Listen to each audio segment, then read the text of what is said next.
Which play was it? Which play was the play in all the 2021 season that got Georgia over the hump, if you want to call it that? And there's a couple that we can pick from that I'm going to talk about today.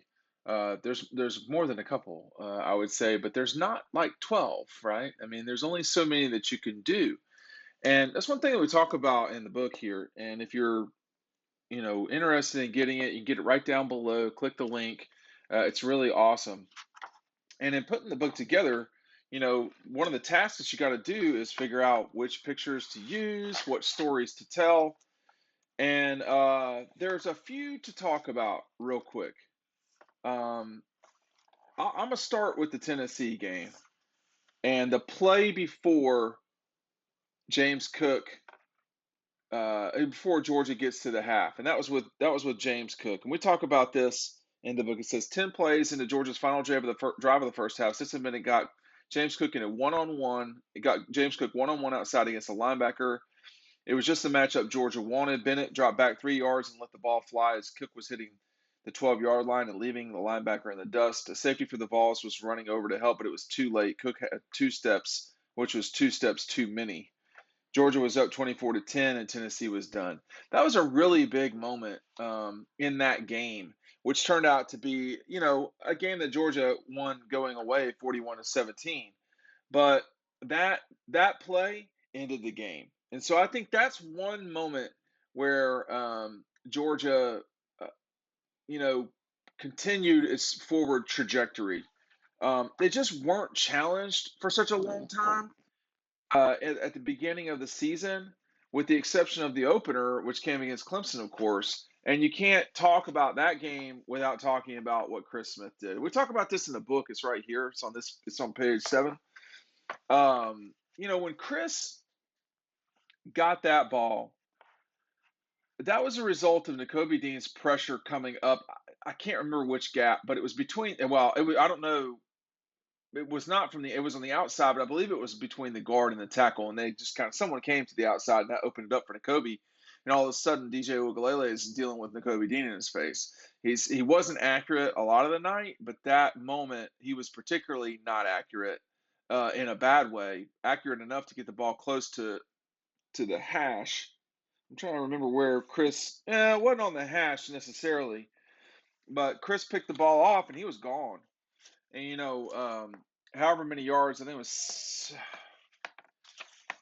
70 something yards later, uh, Chris was at the house, and it was just too much for Georgia. 74 yards later, it was too much for Clemson, which was just completely impotent that night. It was too much to ask for them to get the job done recovering from that. And, you know, that play was an important play. Now, I do think Georgia should have won that game something like 20-3, but they didn't, and that's why that Chris game play was so important. There was another play that we talk about in the book that really was important, and that was when Bo Nix, who's seen here running for his life in the bottom part of the screen, um, Bo Nix could not quite complete a pass heading into the half on fourth down, and it hurt Auburn in a way that was pretty much terminal. I talk about this a lot in the book too. The big play in the it's hard to do this backwards. The big play in the third quarter when Lad McConkey got free and hit it, and Stetson hit him with a big ball. That was the game Stetson really did play his best. Although the Tennessee game was good, the Auburn game was good, the Kentucky game, the Arkansas game, he played well in all those games. He did not play well against Alabama in the SEC championship game, but uh, he didn't play as bad as people made it out to be either. I'm not sure if there was a moment against Michigan. I don't have the picture of Brock Bowers in here. There were a bunch of big plays in that Michigan game. Um, I just Georgia was just so much better than Michigan that it was just too much for the Wolverines to handle. And so then you go to naturally there are two plays that that you can talk about, which I'm going to show them both real quick. This is the touchdown where Georgia gets the lead for the first time that night. That was Zamir White jamming into the end zone after some help from Jordan Davis and Jalen Carter. But here's your boy Keeley taking off, and Kirby freaking out. Now, if no other reason you get the book, it's for this image. All right.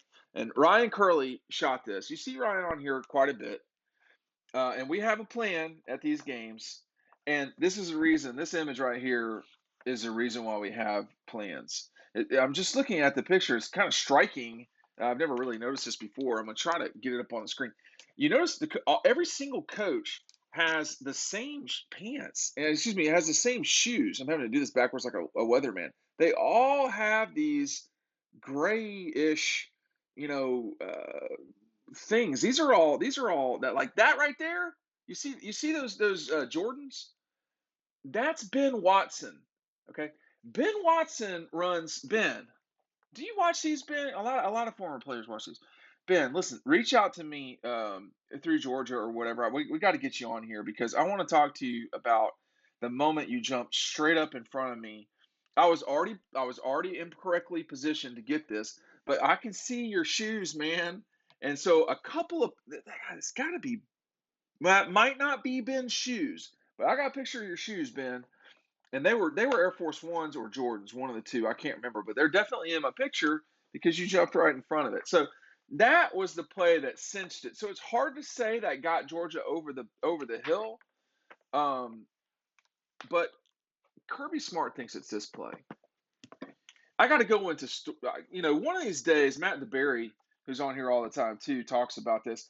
We really are. What I'm going to start doing on these, and I don't know how many people really enjoy this, but I'm probably going to start just doing videos about particular plays because with this play right here, all I know is that it really felt like Georgia was about to take control of the game as they were coming down. I mean, they had to, but they did.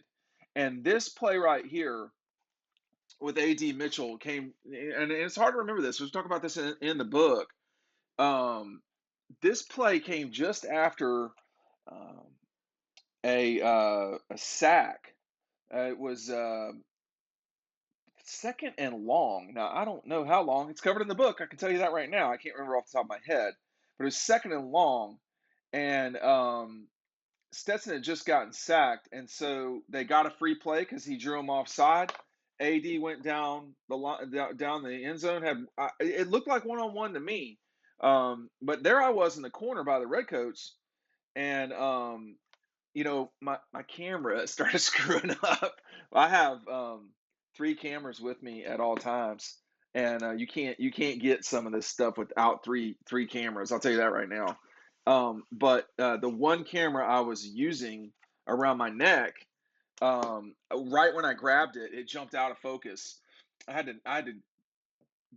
barely got that image, is what I'm trying to tell you. And that's a lot of photography. And all the guys that shoot know what I'm talking about. And then there's a lot of people who are way better photographers than I am.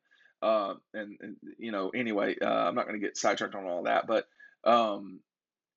that play with A.D. Mitchell was an important moment for Georgia in that game. But which play to you put Georgia either, I don't know. You tell me down below, and obviously you're going to go past the ability to order DAWGSTRUCTION. Tell me which one you think was the most important play of the season. I mean, they probably still beat Tennessee. I think they probably still beat Clemson, but I do think that the Chris Smith play was really important. And I didn't talk about the Florida game. That's in here too. The Nolan Smith's play in like a 4-minute stretch completely changed the trajectory of the Florida game. I mean, that was a rock fight for a while. And then all of a sudden, Georgia went to the half, I think up 24-0 or whatever the score was. I think it was 24-0, and it was over. I mean, Nolan literally took the ball from Anthony Richardson right here. I mean, it was a shocking it, just a shocking moment when you just took the ball, and then a couple plays later, Trayvon Walker tips the ball, and there's Nolan with the interception. Nolan is an important person in this program, and not just because of the plays he made, but certainly because of those plays they did help. Hey, you tell me what you think is the biggest play of this season, this past season, and we'll talk about it down below. Thanks for watching.